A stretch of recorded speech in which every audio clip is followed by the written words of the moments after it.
Hai AA, Teteh, Mas, Mbak, yuk mampir ke sini sama-sama nonton barengan yuk. Yang kalian suka ada di sini. Lagi sedih, lagi kecewa, lagi gabut, lagi marah, lagi cemburu. Gak apa-apa, aku bakal temenin semuanya. Pesona drama ada untuk semua.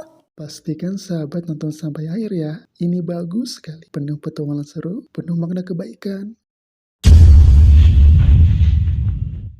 转身后，漫漫长路都无边。 Film dibuka dengan sebuah adegan yang memperlihatkan keadaan malam hari pada satu area hutan. Di mana, para pengawal istana sedang mengantarkan tandu, yang didiami seorang putri cantik dengan sangat hati-hati. Lalu tiba-tiba, seorang putri telah menyadari terdapat sesosok makhluk, yang berhasil menewaskan para pengawalnya. Tak lama, seorang putri di sana didatangi sosok makhluk misterius, dan terlihat makhluk tersebut hendak melayangkan serangan pada seorang putri di sana.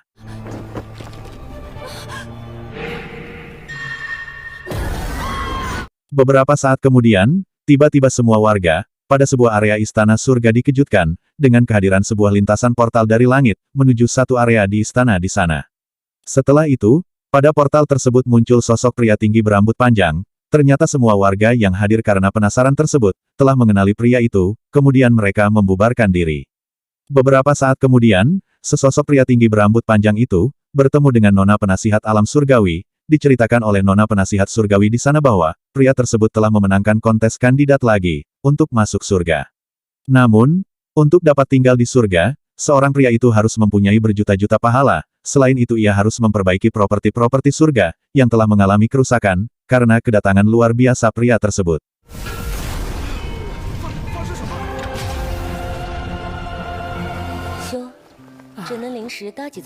Setelah itu, seorang nona penasihat di sana, menawarkan misi pada pria calon penghuni surga itu, untuk menumpas para iblis di satu tempat. Jika pria tersebut berhasil menjalankan misi, maka ia akan mendapatkan pahala, yang dapat menebus kesalahan yang telah ia lakukan. Nampak terlihat, pria tersebut berjanji di depan para pejabat surga, bahwa ia akan melaksanakan tugas, dan memperbaiki kerusakan yang telah ia perbuat. Sesaat pria calon penghuni surga itu, hendak pergi menjalankan misi, ia diberikan sebuah gulungan rincian tugas, yang harus ia selesaikan oleh nona penasihat di sana.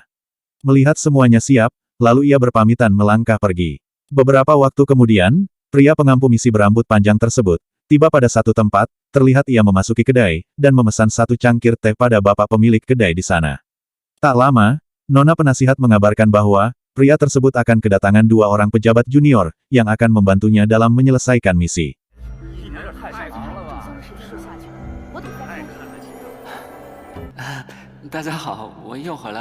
Di sana, mereka terlihat saling berkenalan. Satu waktu di sana, mereka membahas tentang rumor adanya sosok iblis pengantin pria, yang selalu menculik pengantin putri cantik, yang mana mereka harus menangkap, sosok iblis yang meresahkan warga di sana. Sesaat melangkah keluar dari kedai itu, pria berambut panjang dengan dua penjabat surgawi junior, melihat keramaian di halaman kedai di sana, ternyata nampak sekelompok orang yang membawa tandu pengantin palsu, hendak menuju Gunung Yujun, yang akan berusaha menangkap iblis pengantin pria, demi hadiah yang akan mereka dapatkan, jika berhasil menangkap sosok iblis di sana. Tak lama, datang seorang wanita cantik, menghalangi keberangkatan mereka menuju Gunung Yujun. Wanita tersebut hendak menyampaikan jika Gunung Yujun sangat berbahaya, dan mengkhawatirkan keselamatan mereka. Namun, sekelompok preman di sana tampak tidak mendengarkan, dan malah berbuat kekerasan, kepada wanita baik di sana. Melihat ketidakberesan di depan matanya, pria calon penghuni surga dan dibantu oleh pejabat junior surgawi di sana, mengusir para berandalan, dan mereka berlari kocar-kacir. Melihat keadaan sudah membaik, mereka berangkat menuju satu kuil Nanyang, di situ terlihat mereka berdiskusi mengenai sosok iblis pengantin pria, yang tidak boleh dipandang sebelah mata.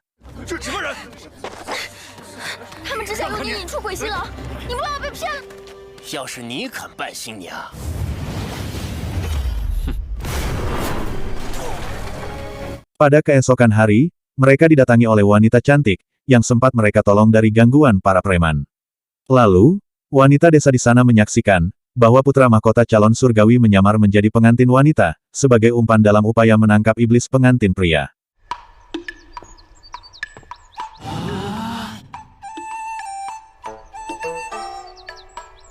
Tak lama, mereka dengan dibantu bapak-bapak desa, berjalan berangkat menuju Gunung Yujun.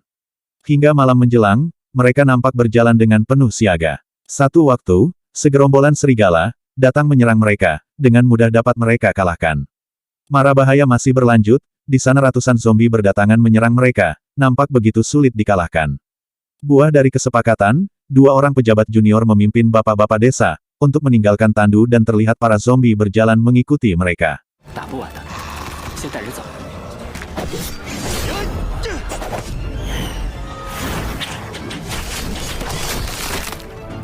Di satu sisi, putra mahkota yang sekarang hanya sendiri di dalam tandu, mulai merasakan sosok misterius mendatanginya. Diketahui, sosok misterius yang menghampirinya ialah seorang teman lama dari putra mahkota calon surgawi itu. Mereka terlihat berjalan bersama menuju satu tempat. Nampak terlihat, putra mahkota dengan sosok misterius berjalan bersama penuh keharmonisan, suasana hutan yang hening, menambah keintiman di antara mereka. Satu waktu, putra mahkota di sana menyadari bahwa sosok misterius adalah iblis yang menyamar. Terlihat ia berhasil menghindar, namun sosok iblis berhasil memecah dirinya, menjadi sekumpulan kupu-kupu cantik dan melarikan diri. 见光回流传。 笑你如飞鸟，风卷花落玉面似镜。 Di dalam benaknya, putra mahkota calon surgawi di sana, masih merasa bimbang dengan sosok misterius yang ia jumpai, apakah kawan atau lawan. Tak lama, satu ekor kupu-kupu, mengarahkan dirinya memasuki satu kuil mingguang. Di dalam kuil tersebut ia menemukan, calon-calon pengantin wanita yang diculik, berdiri kaku di sana. Tak lama, ia mendengar hentakan langkah kaki mendekati dirinya, lantas ia berpura-pura mematung. Melihat ada kesempatan, putra mahkota segera melancarkan serangan, dan sosok iblis tersebut berhasil kabur. Selanjutnya, di luar kuil tersebut, ia bertemu dengan segerombolan preman yang hendak pula menangkap iblis pengantin pria.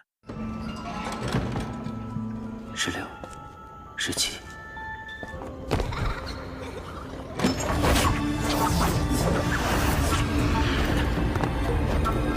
Setelah itu, dua pejabat junior pun tiba ke hadapan mereka. Satu waktu, mereka melihat sosok yang tiba-tiba berlari menghindar. Di situ, dengan segera mereka mengikuti sosok tersebut, yang memasuki satu gua, mereka mendapati banyak mayat di dalam gua di sana dan darah mayat di sana membasahi tubuh mereka. Di satu sisi, putra mahkota calon surgawi mengabarkan pada dua penjabat junior bahwa sebelumnya ia telah bertemu sosok misterius yang dapat berubah wujud menjadi kupu-kupu putih cantik. Di situ, satu pejabat junior kembali ke surga untuk mengabarkan keganjilan yang baru ia peroleh pada pejabat utama surgawi. 危险，别进去！挂着的是人，这些血都是从尸体上。 Kemudian, sambil berjalan melangkah keluar dari gua, seorang preman mengatakan, ia berhasil menangkap iblis pengantin, yang terlihat berbadan kecil dengan wajahnya ditutupi perban. Di satu sisi, seorang neneng desa dengan cemas, mendatangi mereka dan mengatakan bahwa, anak dengan perban di wajahnya bukan sosok iblis pengantin pria, hanya seorang tunasusila, yang diurus oleh neneng desa tersebut. Kemudian, satu orang preman pelontos, berhasil ditidurkan oleh putra mahkota calon surgawi, karena bertindak buruk pada anak dan neneng desa cantik di sana. 要看看这怪物长什么样啊！背地里干些谋财害命的勾当，庙里的死人就是你们干的好事。 Setelah itu, putra mahkota dan satu pejabat junior, melangkah kembali ke kuil mingguang. Tujuan mereka adalah untuk menghancurkan semua mayat pengantin di sana, yang mereka curigai bahwa iblis di sana bersembunyi menjadi mayat pengantin. Di satu sisi, mereka berdua menganalisis kejadian, serta hal-hal aneh yang baru ini mereka hadapi. Hingga pada diri mereka terbesit pemikiran bahwa sosok iblis tersebut adalah sosok iblis yang berjenis kelamin wanita, yang sangat membenci kebahagiaan yang dirasakan oleh wanita lain. 先联系起来，只有一个可信。 Tak lama, terdengar teriakan minta tolong, dan menghentikan obrolan serius mereka. Dengan segera mereka melangkah cepat, mendekati asal bunyi minta tolong tersebut. Dapat disaksikan, sekelompok preman kocar-kacir ketakutan, hendak diserang zombie para calon pengantin wanita. Satu waktu, putra mahkota calon surgawi berhasil mengeluarkan jurus, yang membentuk lingkaran portal sehingga melindungi kelompok preman dengan neneng desa cantik di sana, dari serangan para zombie mengerikan.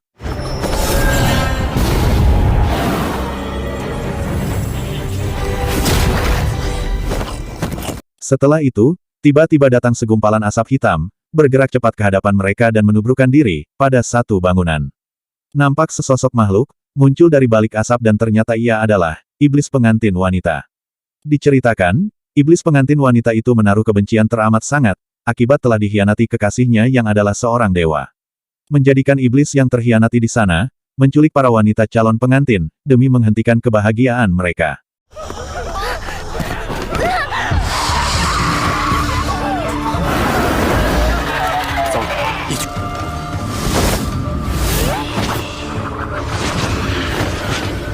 Nampak terlihat iblis pengantin wanita itu, menyerang dengan beringas putra mahkota calon surgawi, dan kemudian berhasil menewaskan satu preman kepala plontos di sana. Selanjutnya, di sana putra mahkota calon surgawi, meminta langsung pada iblis pengantin wanita itu, untuk berhenti melakukan kejahatan. Namun, iblis tersebut tidak mengindahkan perkataannya. Iblis pengantin wanita itu nampak semakin liar, dan berhasil memojokkan putra mahkota di sana. Hingga neneng desa berupaya membantu, namun ia harus tewas diserang iblis pengantin wanita itu. Nampak terlihat, iblis pengantin wanita semakin menjadi liar, hingga menghancurkan jurus pengikat putra mahkota di sana. 别出来，回去！ 你鬼喊过来怎么办？你们快来帮忙！ Tanpa basa-basi, putra mahkota dengan iblis pengantin wanita akan saling menyerang. Namun kemudian, muncul bantuan dari langit, yang menyudahi aksi dan menangkap iblis pengantin wanita.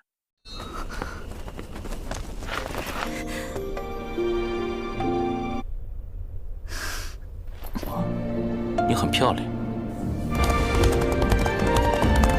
裴将军不喜欢强势的女子， 结束吧。 Selanjutnya, putra mahkota dengan dua pejabat junior surgawi, melaksanakan pemakaman warga desa yang tewas. Di satu waktu ia menemui pemuda dengan perban di wajahnya, lalu ia meminta untuk melepas perban, yang menutupi wajahnya.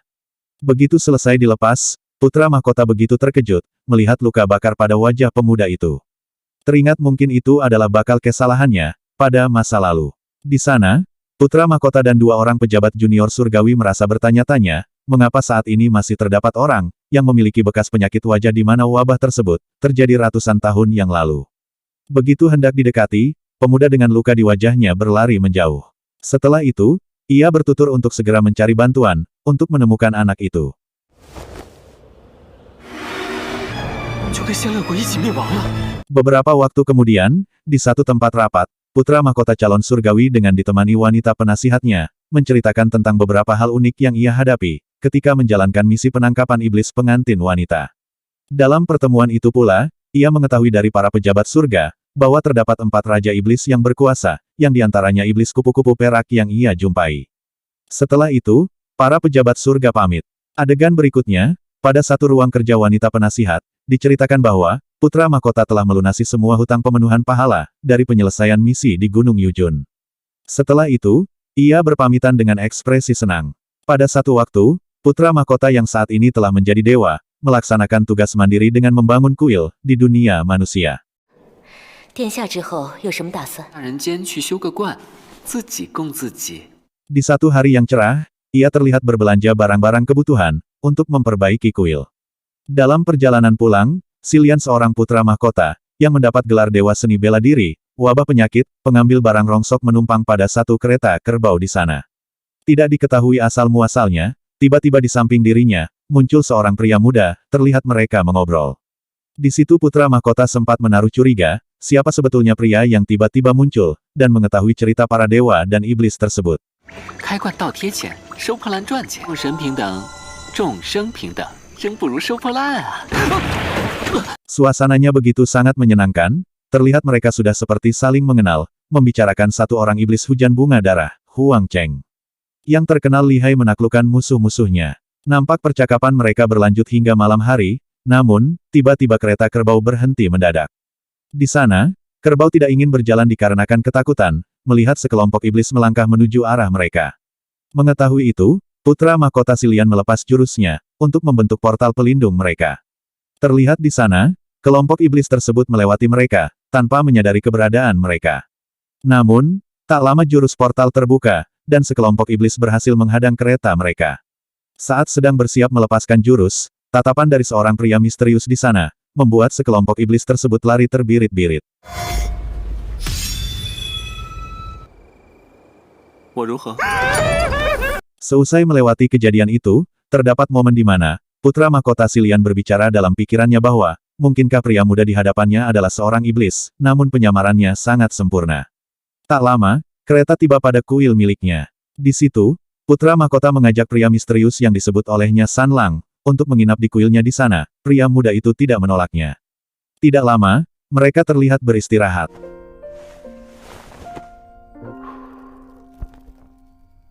Pada keesokan harinya, putra mahkota Silian begitu kagum akan lukisan dewa yang telah dibuat pria muda San Lang. Lalu, ia menemui pria muda San Lang, yang sedang menyapu di halaman kuil, untuk memuji hasil karyanya itu. Kemudian, di sana putra mahkota pun membantu merapikan rambut San Lang, alih-alih untuk memeriksa wujud iblis, namun tak menunjukkan apa-apa. Beberapa saat kemudian, mereka bersama-sama merenovasi, dan membersihkan kuil di sana.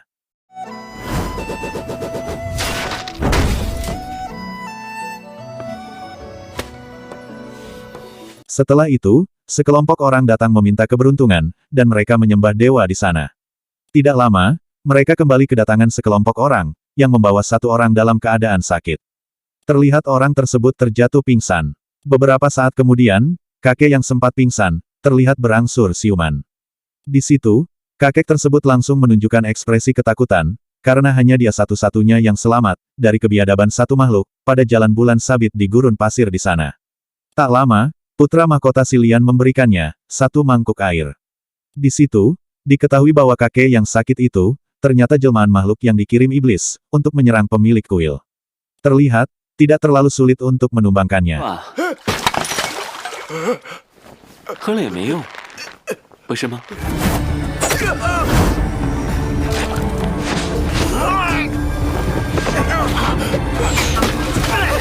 Memiliki kesempatan, putra mahkota Silian mendatangi satu tempat pertemuan pejabat-pejabat surga.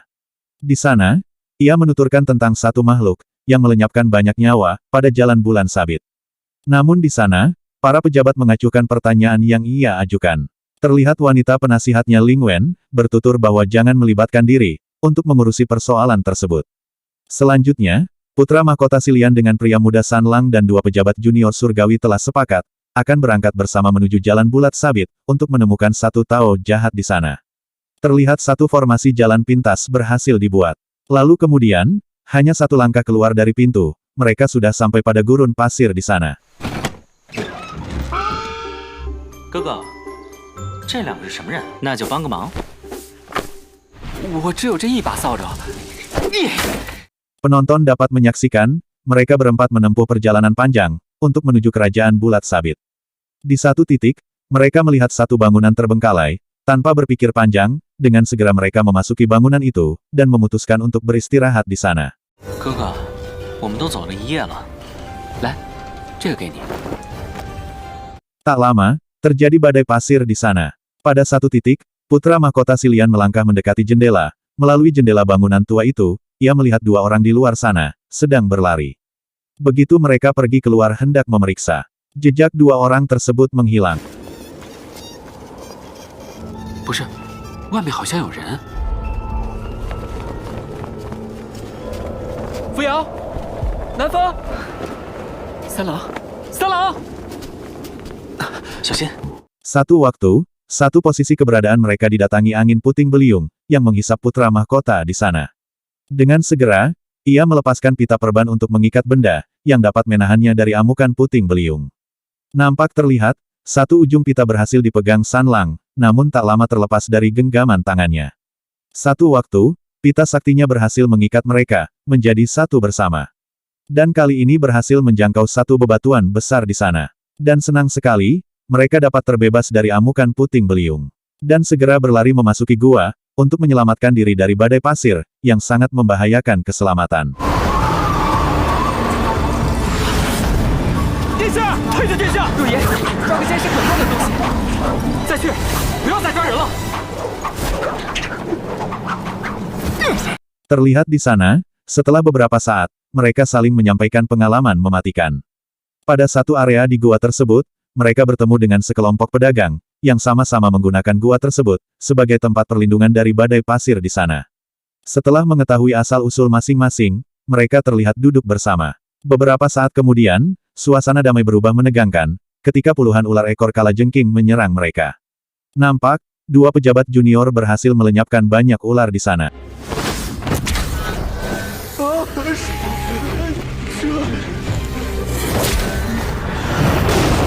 Di situ, segera mereka berlari keluar dari gua tersebut. Di satu titik, tanpa diketahui, ular menyelinap mendekati mereka. Karena sedikit lengah, di sana putra mahkota berhasil mendapatkan serangan gigitan ular beracun itu.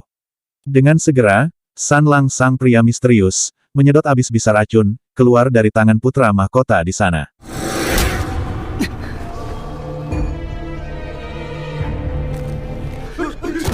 动手！大家留心些。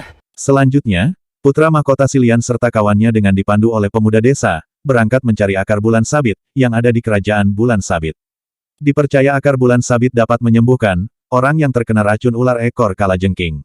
Beberapa waktu kemudian, mereka sampai di kawasan kerajaan bulan sabit. Tidak lama, dua orang musuh mendekat datang, menuju posisi keberadaan mereka. Mengetahui itu, mereka segera bersembunyi. Namun, nampak satu musuh dari bulan sabit telah menyadari keberadaan mereka.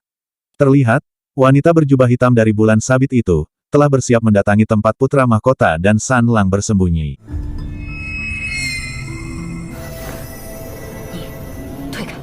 Di situ pula, salah satu pejabat junior, datang melakukan penyerangan, pada dua wanita dari bulan sabit itu, yang membuat dua wanita jagoan dari bulan sabit itu teralihkan, dan memutuskan untuk mengejar, satu pejabat junior yang langsung meninggalkan tempat itu.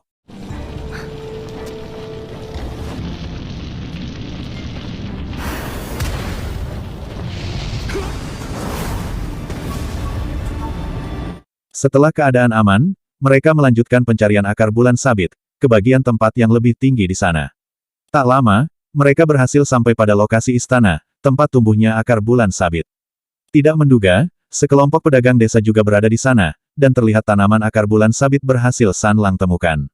Di situ, ia terlihat membalurkannya pada tangan di bekas gigitan ular ekor kalajengking, seketika luka pada tangan putra mahkota membaik. Namun ketika hendak mencari akar bulan sabit kembali, satu senjata besar dijatuhkan di hadapan mereka. 别打！是我，是我！想着好东西肯定都藏在皇宫里，所以……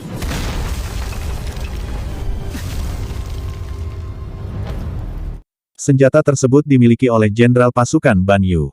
Di sana, putra mahkota Silian dan yang lainnya, berhasil ditahan dan dibawa pada satu tempat. Beberapa saat kemudian, pasukan kerajaan bulan sabit berhasil membawa putra mahkota Silian, dan yang lainnya pada istana mereka. Ternyata, pasukan itu akan menjatuhkan putra mahkota, dan yang lainnya ke lubang pendosa. Terlihat dua orang pedagang desa tewas dijatuhkan, ke lubang pendosa itu.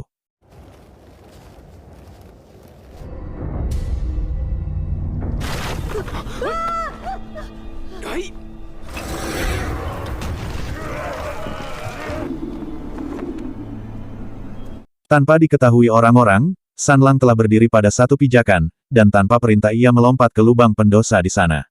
Bahkan tali perban putra mahkota, tak mampu menggapai Sanlang.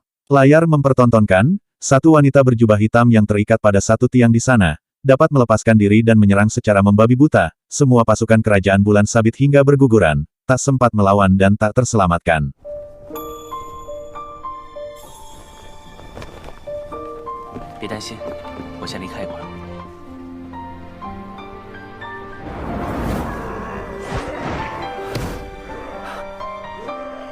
Satu adegan memperlihatkan, putra mahkota Silian berlari melompat, pada lubang dalam di sana.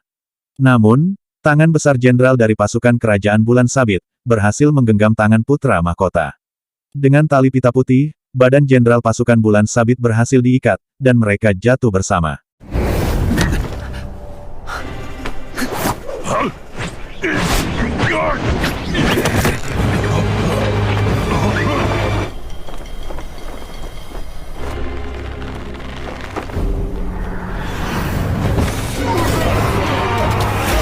Selanjutnya, Sanlang dengan gesitnya dengan aksi misteriusnya berhasil menangkap tubuh putra mahkota. Terlihat, sambil menggendong putra mahkota, Sanlang berhasil mempermainkan Jenderal Bulan Sabit di sana, tak satupun serangan yang dilancarkan olehnya dapat mengenai tubuh Sanlang. Melainkan Jenderal Bulan Sabit itu, yang terpontang-panting hingga lemah tak berdaya.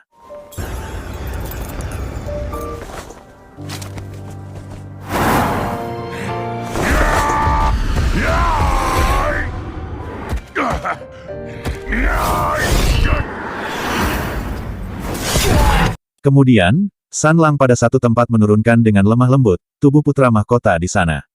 Setelah itu, terungkap fakta bahwa Jenderal Bulan Sabit membenci pembimbing kerajaan Bulan Sabit, yang seorang wanita berjubah hitam tersebut. Karena, Jenderal Bulan Sabit mengetahui bahwa wanita berjubah hitam itu telah mengkhianati kerajaan Bulan Sabit. 你说我们下了，我们总得自保吧？是你们自己非要往下跳的。毁了永安，并郁结而死，留下受了点欺负，脾气重。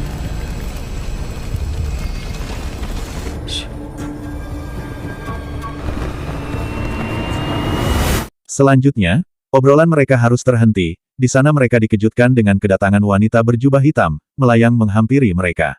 Setelah menginjakan kaki di dasar lubang pendosa, lalu wanita berjubah hitam tersebut bertutur apa yang sedang terjadi pada Jenderal Kerajaan Bulan Sabit di sana. Di situ Jenderal Bulan Sabit merasa kesal dengan tingkah wanita berjubah hitam yang saat itu menurutnya berpura-pura tidak mengetahui kejadian apa-apa. Setelah itu, wanita berjubah hitam di sana melepaskan sihir penjebak yang ia tanamkan pada lubang pendosa di sana. Seketika lubang pendosa di sana terbebas dari sihir, di mana orang yang terjatuh dapat kembali keluar dari lubang tersebut.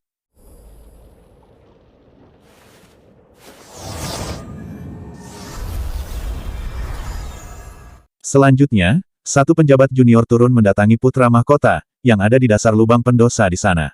Satu sisi, Jenderal Bulan Sabit di sana bangkit dan segera memberikan bertubi-tubi hantaman pada tubuh wanita berjubah hitam di sana. Seperti memasrahkan diri, wanita berjubah hitam tersebut tidak mampu melawan dan ia berhasil tersudut. Beruntungnya, putra mahkota Silian dan pejabat junior berhasil menghentikan amarah Jenderal Bulan Sabit di sana. Sehingga wanita berjubah hitam dapat terbebas dari genggaman tangan besar Jenderal Bulan Sabit. 消停会儿吧。 Selanjutnya diceritakan bahwa, wanita berjubah hitam itu adalah seseorang yang pernah diselamatkan putra mahkota Silian, pada zaman di mana ia tidak sengaja menjadi jenderal pada sebuah kerajaan. Sekali lagi, wanita berjubah hitam di sana ketika ditanya perihal kenapa ia membukakan gerbang kota, sehingga musuh dapat menyerang kerajaan Bulan Sabit, di situ ia terlihat seperti kebingungan. Di sisi lain, diungkapkan oleh wanita berjubah hitam itu, kemampuannya memberi perintah pada ular ekor kalajengking, sudah tidak berguna lagi. 你哪只眼睛看见这玩意儿能吃啊？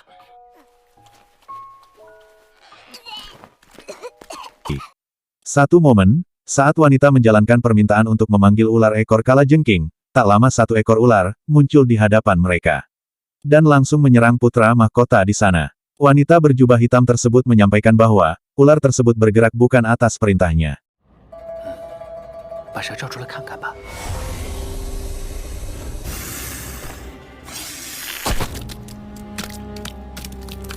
Tidak lama kemudian, ular ekor kalajengking berdatangan dari berbagai sisi, yang membuat mereka terkepung. Dengan segera, jurus kobaran api dapat menghalangi pergerakan ratusan ular ekor kalajengking di sana. Selanjutnya, putra mahkota dan yang lainnya berhasil menyadari, ternyata pada lubang pendosa itu terdapat seseorang yang sedari tadi berhasil menyembunyikan diri dan diduga dalam kekalahan kerajaan Bulan Sabit, yang disebut-sebut juga menjadi pengendali ratusan ular ekor kalajengking di sana.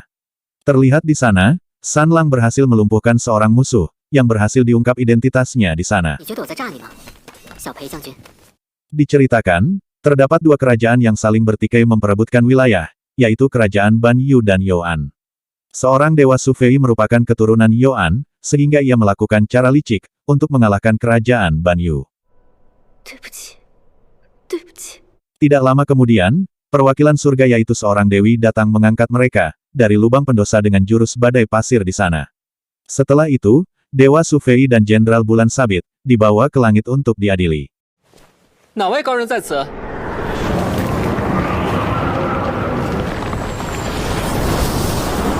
你们遇到那阵风沙是我起的。